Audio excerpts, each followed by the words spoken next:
Hello, and welcome to a Fresh View podcast, where we talk about life in Jesus Christ. Whether you have a community of kingdom ambassadors for Christ or not, I have good news for you. You do now. Before we dive into this amazing episode, I want you to take a deep breath in and a deep breath out. That, my friend, is the purpose of this podcast: to feel fresh, whole, and rejuvenated in your perspective and walk with Jesus Christ through this beautiful gift called life. My name is Andrea Robinson, and it is a great honor to be the host and CEO of a Fresh View podcast. Again, welcome, and don't forget to like, comment, subscribe, and pass along to others the amazing wisdom gained from this episode. And most importantly, the gospel, good news, and love of Jesus Christ. Without further ado, let's get to it. Welcome. We made it. I made it. You're here. We're here. I am so excited because this is podcast number 1. This is my very first podcast. And I'm here. I'm just so blessed and grateful because this is definitely something that I have been praying to God about, struggling with, honestly. And that's something that I want to get into today, is talking about your birthing season and obedience in your birthing season, obedience during the birthing season. When God is bringing you and positioning you into places that feel uncomfortable, that you don't know every detail in, it can make you second guess and doubt and really become uncertain in not only your capabilities, but in the capabilities of God. And God is like, if you rely less on your own capability and more on my capability, I will take you far, exceedingly and abundantly above all you could have thought of or imagined. And I feel like oftentimes we get so caught up in what we want, or how are we going to do this? How am I going to carry out this plan that God has called me to? Baby, let me rear you back in. Let's rear us back in. It's God's idea. It's God's plan. It's God's purpose. It's God's calling and assignment on our life. If God called you to it, why not think that he can carry you through it? I had to get out of the way, and I kept saying, I don't have this, I don't have that, I'm not this, I'm not that. And everything I kept saying was I. And God is like, but what about me? I'm the one that called you to this. I'm the one that created this calling and chose you for this calling. So the very things that you were saying, I don't have, I need this, I'm not enough, I'm not this. God is like, I am everything that you don't have. I am everything that you are not. Oftentimes we let our thoughts and our negative thinking and just the thoughts of, or sayings, not even thoughts, but the words of others dictate our next move in obedience to God and obeying where he is calling us to go, or what he is calling us to do, what he is calling us to carry out. And oftentimes that can delay us in the very thing that he's trying to propel us and push us into. And God doesn't need us for an assignment. God doesn't need us to fulfill assignments. God really doesn't need us, but he chose us. Just like he chose us to enjoy and love his nature, to enjoy and be able to see his creation, for him to love us and for us to be able to feel his love. He chose us. He didn't need us, but he chose us.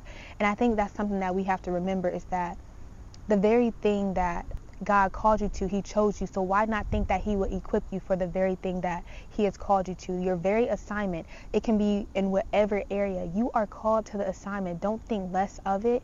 Don't feed into whatever the negativity around you is saying, or even the negativity within you. Everything that you have, God has already placed you and positioned you and even equipped you with all that you need to carry out successfully the calling that he has placed for you ahead of you. And he is not a God to bring you somewhere only to see you fail. You're going to have to go through sufferings. You're going to have to sacrifice. You're going to have to go through hard times, low times, troubles. And it's going to look like, okay, God, you got me here. And now what?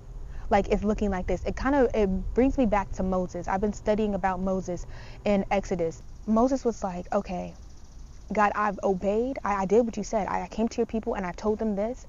And now look, they're in even worse bondage. God, everything was better off how it was before I even jumped into the picture, before I even jumped into the situation. God, why bring me here only to let this happen? Now they're all mad at me. They're all frustrated at me. And God, if anything, things didn't get better, it got worse. And Moses is like, God, what is going on? But he didn't say, okay, God, I'm out. He asked God. He was honest enough and humble enough to go to God and say, God, I don't understand why this is happening. However, he still was willing to continue on the course. And God is just like, keep going. Like, remember the promise that I told you. remember what I chose you, what the assignment is. I told you already that they're not going to believe. I know that they're going to be upset. I know that things are not going to always go smooth. Just because God called you to something, just because God has called you to assignments or an assignment or to carry out the very thing that he's called you to do or called you to be, doesn't mean that there's not going to be some hiccups along the way.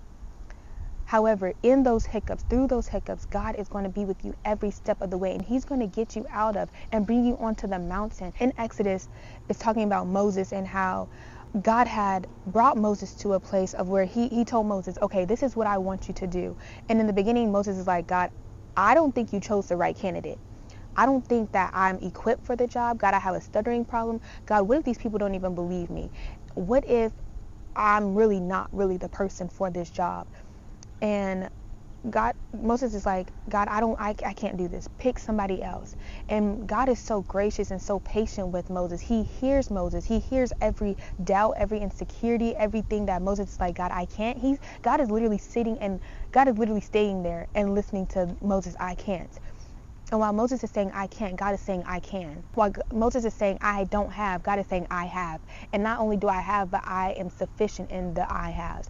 And while Moses is saying, I am insufficient in this area, I lack in this area, God is saying, I am more than enough. I am all that you need. God would literally shape and mold you. Sometimes you got to go through that molding and the shaping to get to where he is calling you to do. But even when you hear the voice of God say, okay, I am moving you from this place to this place, I'm moving you from this position to this position, it doesn't mean to, okay, I got to do this.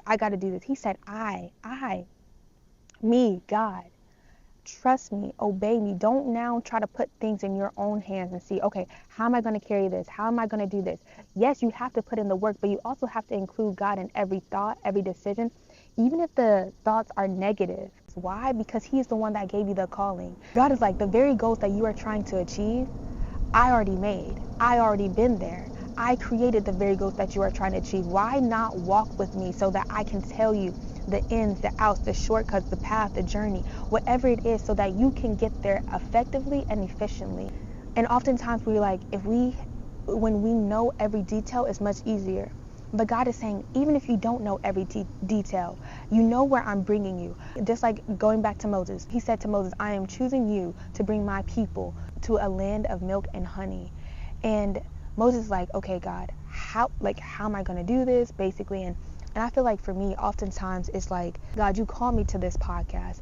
You call me to carry out, because this is no longer concerning me. This is no longer just about me. This is no longer about what can I do, but God, what can you do in and through me? Do the very thing that you have called me to do. What can I do? Do the very thing that you have told me to carry out. And God is like, because you are now coming to me, because you are now obeying and relying on me, I can give you instruction on what foot to move next. What are you going to do next? What are you supposed to do next? One of the most vulnerable times for a predator to attack their prey is during their birthing season, when they're about to give birth. Why? Because that is when the prey is most vulnerable. During our birthing season, the most vulnerable time for Satan to attack us is when we are about to give birth to the very thing God has called us to. I thought the time when things get shaky, and of course is when you're birthing, but I'm thinking, okay, that means something is going to start occurring to me or my family, or I'm going to lose a job, or I'm going to lose friends, or whatever that is. But that's not always necessarily the case. The enemy, for me, in starting this podcast, I'm like, where is this fear coming from all of a sudden? Where is this comparison coming from? It says in the Bible that God has not given us the spirit of fear. So where is this fear coming from? Because it is not of God. Where is this comparison coming from? Because it is not of God. I start finding myself in comparison in a lot of things, not even just in regards to this podcast and what God has called me to, but I found myself comparing in a lot of areas where comparison shouldn't even exist. I found myself in fear in areas where fear shouldn't even exist in this area. I wasn't even struggling with this, but now I'm struggling with it. Why is it so heavy on me? And I had to be willing to say, God, help me with this. God, get me through this so that I can carry out the very thing that you are calling me to. I don't want to sit in fear anymore. I don't want to sit in comparing and trying to be like everybody else and trying to make the very thing that you call me to do to look like somebody else. God didn't call nor make us to be replicates or duplicates. He called originals. God didn't say I'm calling you to this so that you can look like this or look like them, or look so that what you're about to produce, what you're about to birth, can look like what they have birthed, what I have birthed through them. God will use us in similar positions but different assignments. God will call us to similar positions but different assignments. It may look the same. It may look like there's a lot of people in the industry that you want to do, or in the career field that you want to do. Or it may look like there's a little, like you don't see a lot of people doing what you want to do. And it can be tiring. It can be like, okay, God, how? It can be shaky. It can be uncertain. But God is the certainty in our uncertainty. God is the security in our insecurity. God makes no mistakes when he chooses you. He told Moses, basically, do you not know that the very thing that you are talking out of, I created? Why do you think the very thing that I gave you, I cannot fix? This fear that you have, I can get rid of that fear for you. Why? Because I am God. I am God over that fear. The enemy, yes, the enemy may come. The enemy comes to steal, kill, and destroy. And he may try hard to attack you. But guess what? He has a God over him. The enemy may want to be God so bad, and he tries to be God, and he tries to ruin our life, especially when we are walking in the calling of God and really trying to carry out the very calling that God has on our life. But he even has to submit to God. So why not trust the very one that we all have to submit to? Why not trust him to help us carry out the very thing that he has called us to do? There's going to be opposition. There's going to be thought after thought. It's time to stop feeding into those thoughts. Stop feeding into the negativity. Take captive. This is the season where you're not letting your thoughts roam around. You're not letting the words of naysayers linger in your brain and linger in your mind and just wander around in your mind. You're not letting your doubts and insecurities and your uncertainty, you're no longer letting those things take captive of you. You're no longer letting everything that the enemy has come to steal, kill, and destroy against you. You're no longer letting that take captive of your next move. You're no longer letting that keep you in bondage anymore in this season. This is the season for you to take captive of the very things that have kept you in bondage. No longer, the enemy says, okay, walk in fear. You say, no, God has not given me the spirit of fear. When the enemy tries to put fear inside of you, when the enemy tries to keep you captive with fear of not knowing your next move, so I'm going to keep it safe. I want to stay secure and safe rather than taking this risk and leaping out on faith, because God has called me to this. If God has called you to it, I promise you he will not leave you in the dust. He will not leave you. He promised to never leave or forsake us. And the God that I serve, the God that we serve, his promises never go void. His promises are always going to come to life. God said, I see my people in bondage. I remember my promise to Abraham, Isaac, and Jacob. I promised Jacob that I will not only make the descendants of this earth as his descendants of this earth as much as the dust on this earth. I will be the one that they glorify. I will bring them out of their bondage. I will bring them out of captivity. I will protect your people. God is like, I'm not giving up on my promise. God's promises never ever yield to failure. God is the same God he was to Moses as he is the same God today. God is the same God that he was years ago, and he's the same God today. God's character never wavers. God's promises never waver. Who God is never changes. It never fluctuates. We may fluctuate on God. We may be up, we may be down. We may be in our word, we may not be in our word. But God is so faithful, he is so graceful, and he is so consistent even in our inconsistency. And I think in times where we're like, okay, God, I need a team. God, I need this. For me, I was like, God, I need equipment. I need this, I need that. God, I don't have this, I don't have that. And God is like, I gave you everything that you need. Literally, God gave me, if you want to know, it's time to be vulnerable, because we're going to be vulnerable on this podcast. I'm recording with my iPhone and this microphone. I don't have cameras all around. I don't have a production team. Do I pray that I get that one day? Yes, absolutely. I pray and I believe that God will continue to equip me, but he can't equip you to the fullest if you're not going to even walk in obedience. He asks us to obey, step out on faith and obey. When you do that, then he can bless you with more, but steward the little things that he's giving you first so that he can bless you with better. And when he blesses you with better, when he blesses you with greater, then steward that as well. Don't get too full-minded and be like, oh, he's blessed me with this and blah, blah, blah. And now, like, I have everything. I don't need you, God. Or I got this, God. I'm not going to include you in every thought, every detail. No, always include him in everything. Because what you think is greater, God has even something greater on the other side. What you think is, okay, I've arrived. God is like, no, you haven't, baby. I have even greater for you. So include God in everything. And at the end of the day, it's not about us. So if you think that you lack in an area, baby, I need you to rethink this thing. I need you to sit down and really rethink. I don't have this, but I have God. And if you don't have this, but you have God, you literally have everything. I'm like, God, I don't think I'm ready yet. I don't think this is the time. I don't think this is the season. I have this to focus on. I have this to do. God, I don't have the finances for this. I don't have the people for this. God, I don't know. I can't do this alone. God, I don't know. I don't have. I am not capable of.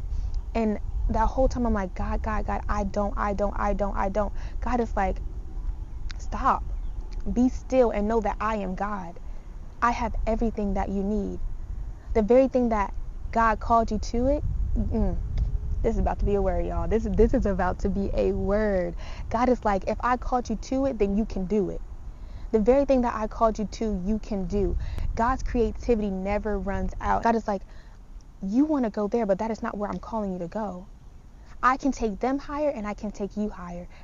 Our mind is limited, but God's mind is limitless. Our imagination is limited, but God's imagination is far beyond. God will literally surpass what our imagination can even go to or could even reach.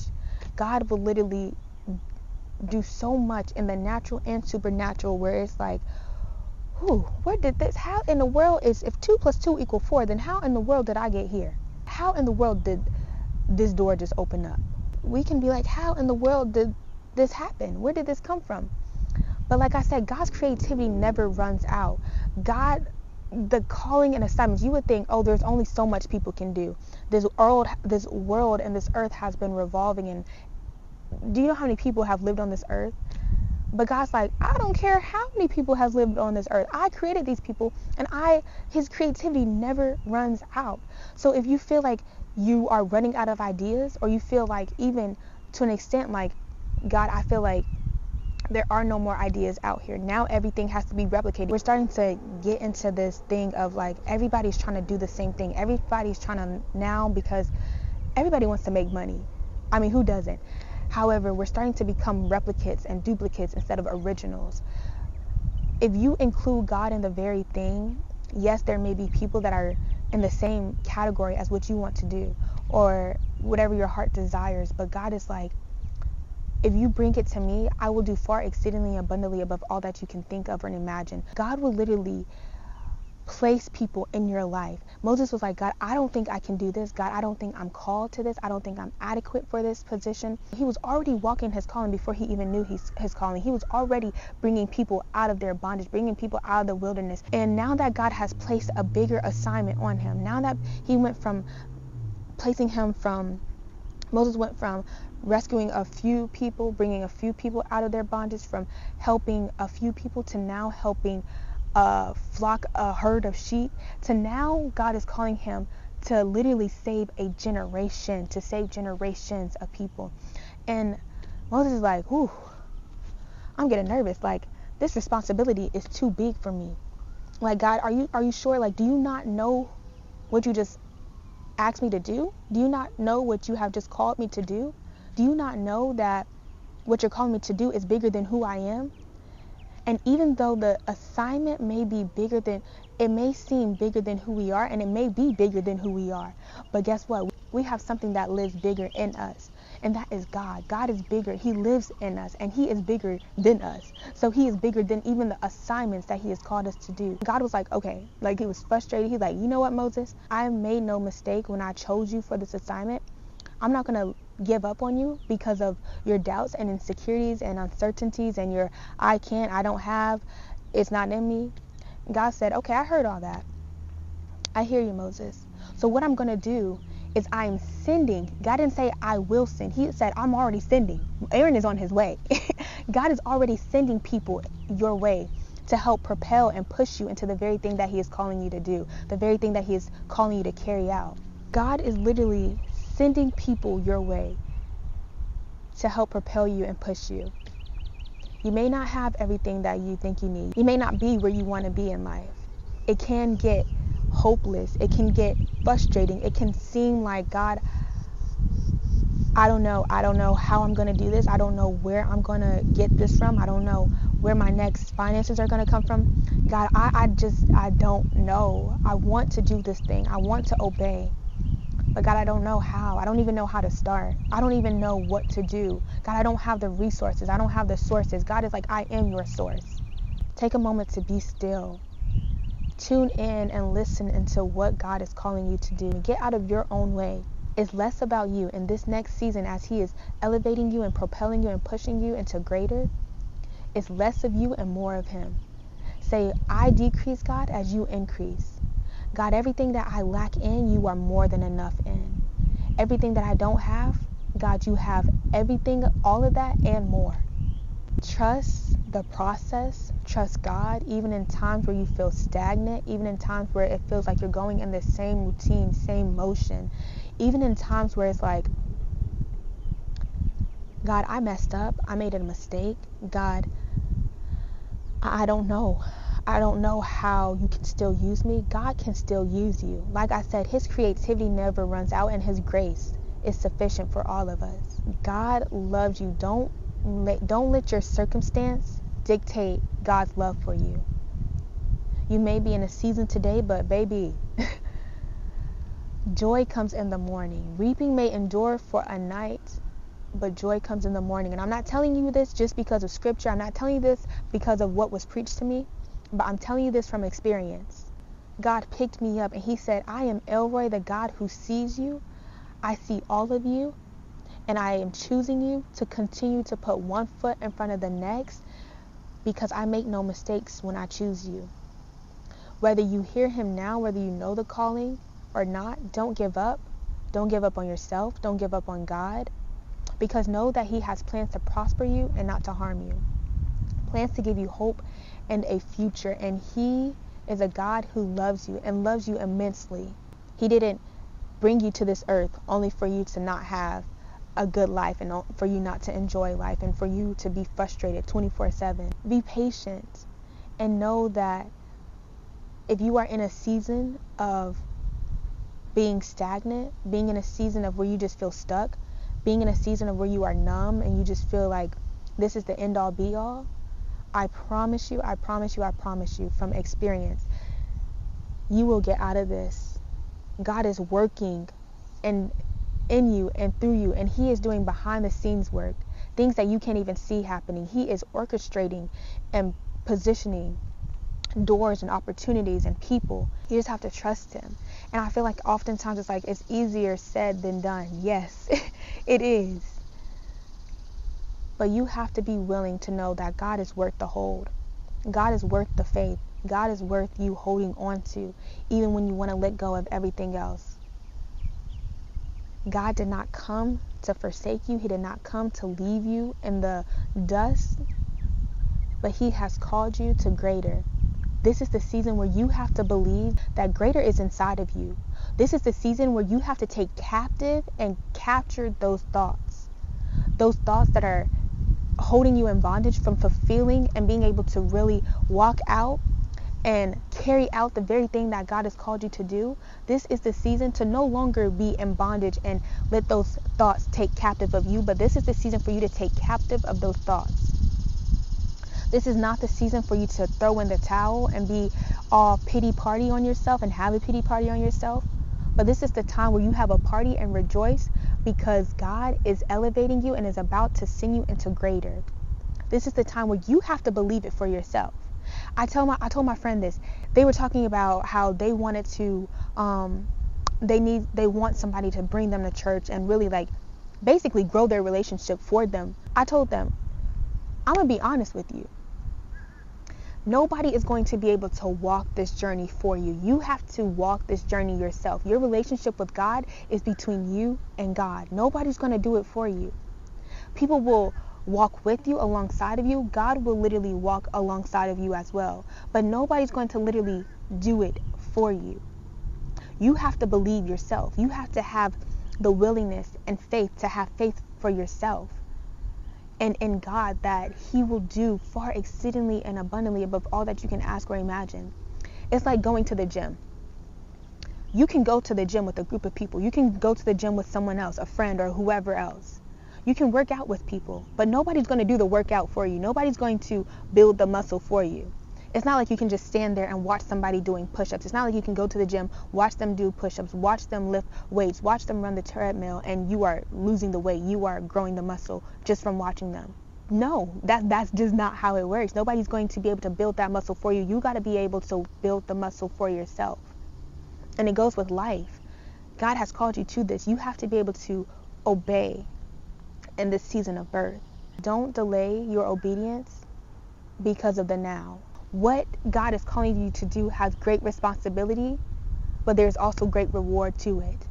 Guys, I love you. I am praying for you. I literally pray that God opens up your eyes, opens up your heart, mind, spirit, and soul. And I am praying that whatever attacks of the enemy, whatever bondage the enemy is trying to place over you and your life and your mind and your thoughts, that you take captive of that and that you give it to God, and that you don't let that no longer stop you from taking that step forward.